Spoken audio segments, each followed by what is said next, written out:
talking about a raging river plowing through a residential area. Bueno, ahí está la situación que se presenta aquí.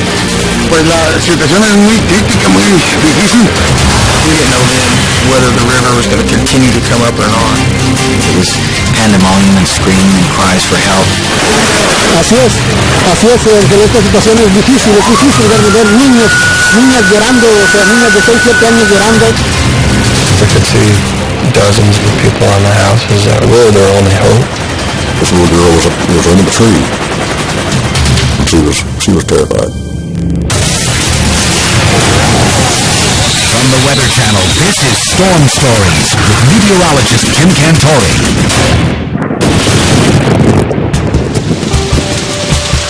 April 4th, 2004, 100 miles southwest of San Antonio.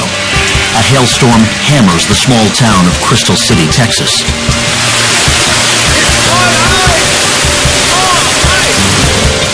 The golf ball-size hail is accompanied by torrential rainfall. Streets quickly turn into fast-moving rivers. The extreme weather is a product of a large storm system that stretches 150 miles west over the Mexican border. Outside the city of Piedras Negras, it's spawning multiple storm cells that are causing heavy rain. At the U.S. Border Patrol's Air Operations Center in Del Rio, Texas, pilot Mike Allen and his co-workers are monitoring the border and the bad weather. We were watching the radar, and we noticed there's a storm over south of here in Mexico that was just kept forming and raining. The team of 11 pilots helped stop illegal aliens from entering the United States. The vehicle's through the fence. The vehicle has gone through a fence, is that right? Is it still going or stop? Affirmative, just pull over, they're bailing out. Our primary mission is, of course, guarding our borders against terrorists, against anyone who may be entering the country illegally. In the event of flash floods, these pilots sometimes rescue stranded U.S. motorists. We are called upon because we are the only agency within 150 miles that has helicopters. But Duncan and his team are about to put those helicopters to use in an unlikely place. By 3 p.m., 11 inches of rain have fallen in the mountain range west of Piedras Negras, Mexico. The runoff is flooding a tributary.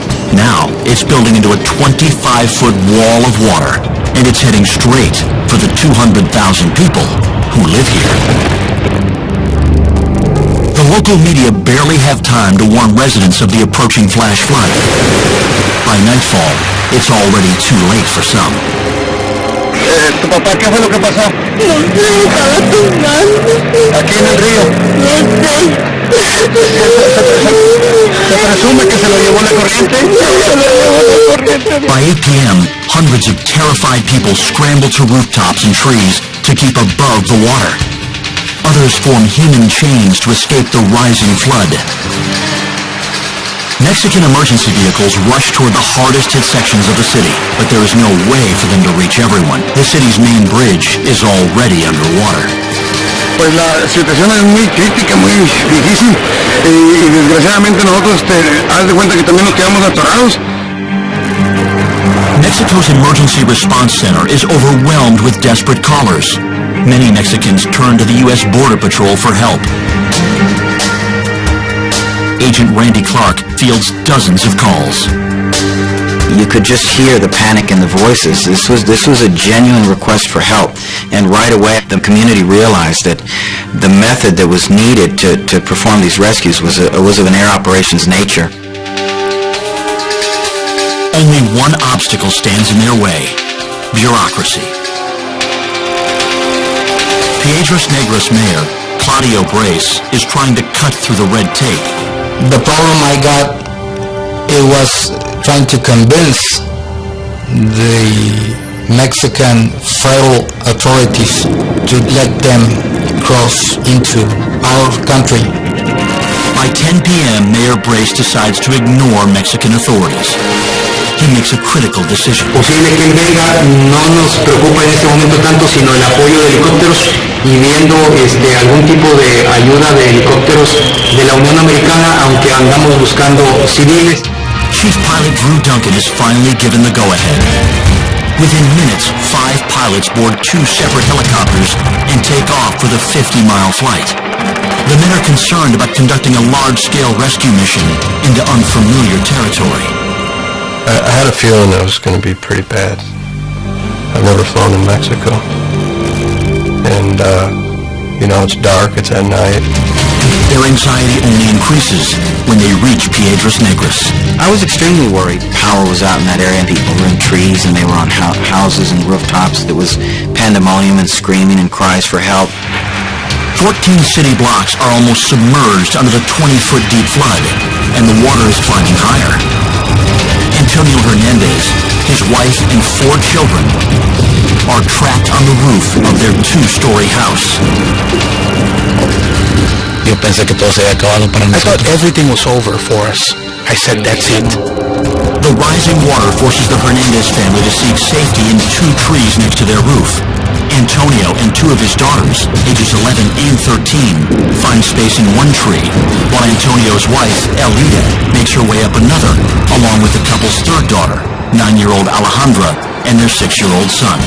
But in the raging current, even this is not a safe refuge. I saw how the tree folded over. I saw how my husband and my daughters felt. I heard them yelling. Elida watches as the flood carries off her husband and 2 of her daughters. Grief-stricken, the 39-year-old mother loses all hope of surviving. She says a tearful goodbye to her young son. I kissed his face many times. He knew he was going to die. I told him, son, your father and sisters are gone. They're dead. Now it's our turn. Before Elida can say anything to her 9-year-old daughter, a huge wave slams into their tree. Mother and son fall into the raging river. 9-year-old Alejandra is left alone at the top of the tree. The frightened child signals for help, hoping to get anyone's attention. By 11:30 p.m., U.S. Border Patrol pilots arrive at a checkpoint in Mexico. Mario Coronado, a Mexican police officer, comes aboard to guide them. Many of his fellow officers are cut off by the flood. I was frequently telling the pilot, look, they are calling us on the radio. They are saying that in some parts there are children trapped in trees. He was very concerned, anxious. He knew it was bad. And he told us there was a lot of people missing. These men are trained for surveillance, not rescue. They know they face a difficult challenge.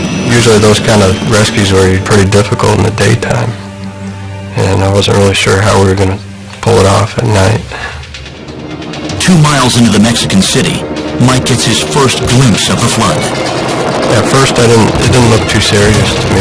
And then I realized that the streets were just a raging river. And that what I thought were 1-story houses, the water was all the way up to the very roofs. Both choppers circle the perimeter of town to assess the situation. As they drop lower, crew members begin to make out the outlines of not just a few, but hundreds of people stranded on rooftops and in trees. It was overwhelming. We could see dozens and dozens of people on the houses that were just desperate. We were their only hope. I remember thinking, how are we ever going to get all these people off? Co-pilot Justin Edmiston is unsure if they will be able to land. With limited rescue gear, their best hope of reaching survivors is by hovering close to rooftops for victims to climb on board. We didn't know then whether the river was going to continue to come up or not. So we initially started looking for people that were the closest to the high current. At the high current, which is the most ferocious section of the river, the border patrolmen spot a man signaling for help. The chopper circles once more to make sure they are clear of all obstructions. When we came back, that tree was gone. It wasn't there anymore. And whoever was in it was gone. Next, the men spot dozens of lights waving for their attention. We saw the flashlights, and they were all pointed at this one tree. Residents along the river's edge are aiming their beams at the tree where 9-year-old Alejandra Hernandez is trapped. So we flew over there, and sure enough, this little girl was under the tree, and she was terrified. We could see her in the tree, bear hugging on a branch. If that river would have come up, and she would have been in bad trouble. And that's probably was our worst fear.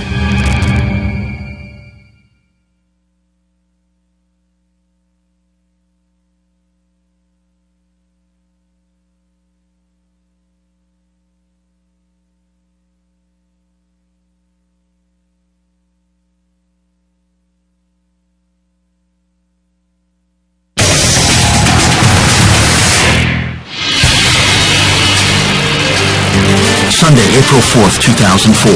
It's just before midnight, and a flash flood has devastated the southwest section of the Mexican border city, Piedras Negras. With the water more than 25 feet deep, 2 U.S. Border Patrol helicopters attempt air rescues of hundreds of survivors. One of them is 9-year-old Alejandra Hernandez, who has sought refuge in the branches of a tree. There was no way that we could get up under to her without endangering her or risking a blade strike on the helicopter. Pilot Drew Duncan and his 4-man team must face the reality that there is no safe way to reach the desperate child. You have to fight that emotion to put yourself in an unnecessary risk at rescuing someone like that. She waved at us a couple of times, and that's a pretty bad feeling when you can't, you know she's in danger. We put a spotlight on her just to let her know that we knew she was there, and the first chance we were going to get, we'd have somebody rescue her. In the meantime, the 2 choppers pick up those they can by hovering low enough for survivors to climb on board. They are dropped off a quarter-mile across the river at a staging area where Mexican emergency crews are waiting. All these people are waiting to see if their family is going to be the ones that get off next. That makes you want to rescue them all. Mexican authorities are pushed to their limit. They are rescuing dozens of people from the flood. But the death toll is rising. Bueno, mira, se está manejando ahorita 16 muertos. ¿Evacuados, mi general? Evacuados deben de ser más de 1,000. One family that couldn't evacuate in time is Ruben Morales, his wife Veronica, and their 2 sons, ages 6 and 2. They are trapped on top of a neighbor's house. Heavy debris is slamming into the home by the force of the rushing water. Chunks of cement and wood would hit against the house, cars would come and hit against the house, and the house would tremble. The Moraleses spot the 2 Border Patrol choppers. The helicopter was flying over us, but would do nothing. They kept on flashing lights. They could see us, but would do nothing. The family is unaware of the danger the crews face maneuvering around power lines and trees. You'd see people on a roof, but there was trees all the way around it. There's no way you could get to them. The family situation is getting more perilous. The raging current is crumbling the foundation of the house where they have taken refuge. Veronica Morales tries to calm her frightened boys. My youngest son kept on saying, "Mom, I'm scared." He wouldn't stop trembling. Within seconds, the entire roof collapses. The family of 4 tumbles into the fast-moving water. La fuerza me arrastró bajo el agua. The current dragged me under the water. It was the last time I saw my kids. My wife got lost. Everyone was lost. 500 yards away, Veronica and Ruben managed to pull themselves to safety onto separate rooftops. But their 2 sons die in the flood.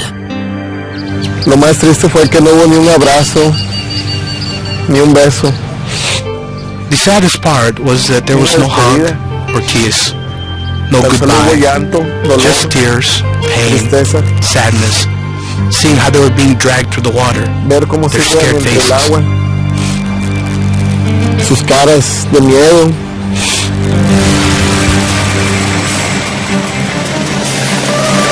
On board one of the Border Patrol choppers is Mexican police officer Mario Coronado. He and the U.S. crews feel helpless against the power of the flood.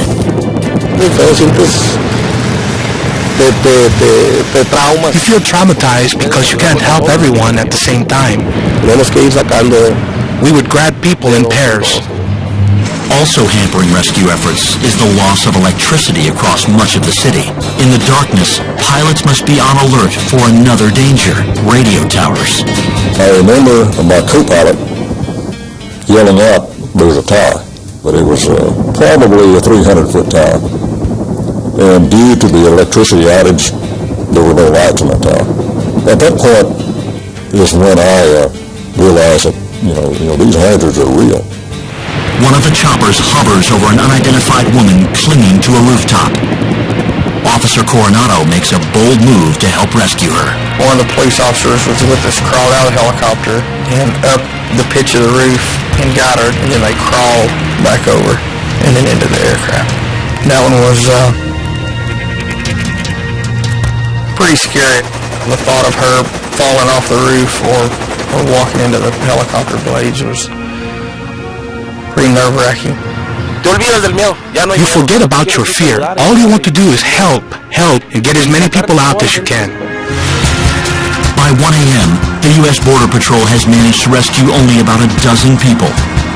Many survivors mention the situation of 9-year-old Alejandra Hernandez, still clinging to a tree. Every time we landed to drop people off, people were telling us about the girl in the tree.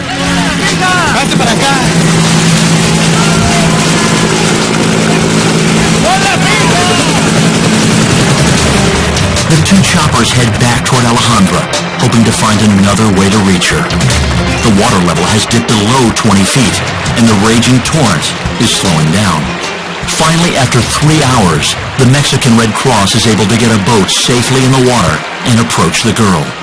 But floating rubble, tree branches, household appliances, and even cars are knocking into the tree that's sheltering Alejandra. Drew Duncan realizes that it may be too late for the stranded child.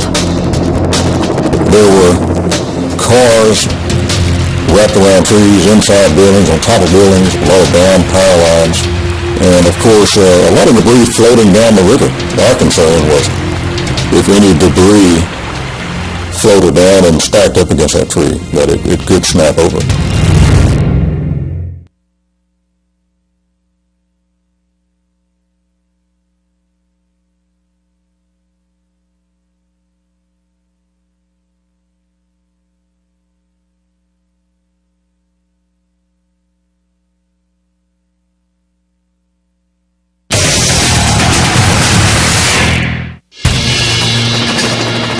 April 5th, 2004.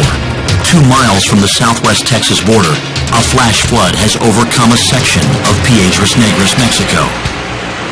At least 30 people are dead. U.S. Border Patrol helicopters have not been able to maneuver close enough to rescue 9-year-old Alejandra Hernandez, who's been stranded in a tree for nearly 6 hours. Finally, the local Red Cross is able to maneuver a boat into place. By 3 a.m., the exhausted girl is safely brought to shore. She is reunited with her parents at a hospital. Con ella la miré yo, y entonces me dio mucho gusto. I looked at her. I was happy to see her, but that is all I saw. Hernandez and his wife Alida lost their other 3 children in the flood.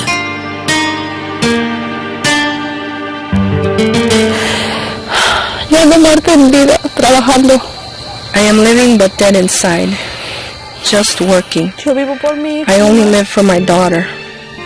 I didn't go to my children's funeral. I didn't have the courage. In all, 45 people lost their lives in the flood. 6 of those victims have never been found. 300 homes were destroyed. And in spite of their limited experience with air rescues, U.S. Border Patrol pilots rescued 20 people from the storm. If circumstances were different, we definitely would not have been flying in that environment. But when there's people's lives on the line, you continue, and do whatever you can to help people that are in need. In 17 years of flying, it's the worst disaster I've ever seen. I saw a lot of things that night where two countries helped out each other in a desperate time.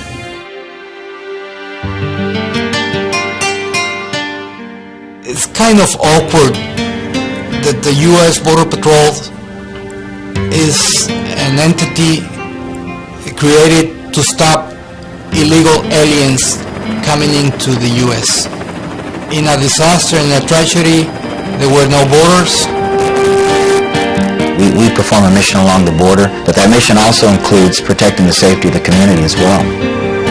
I'm so appreciative and very thankful because I saw them risk their lives to help others in need.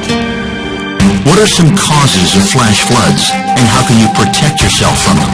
We'll tell you when Storm Stories continues.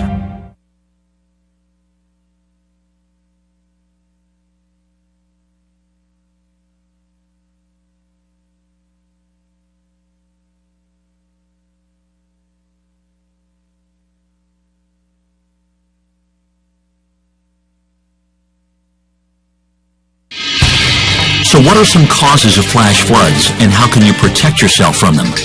Flash floods are usually caused by prolonged or intense rainfall, also from terrain that doesn't easily absorb water, such as a desert or mountainous region. Flash floods, like the one that hit Piedras Negras, often occur within 6 hours of a rain event. If a flash flood is imminent, seek higher ground immediately. Stay away from standing water, and if you're in your car, abandon your vehicle. For Storm Stories, I'm meteorologist Jim Cantori. Your local forecast is next.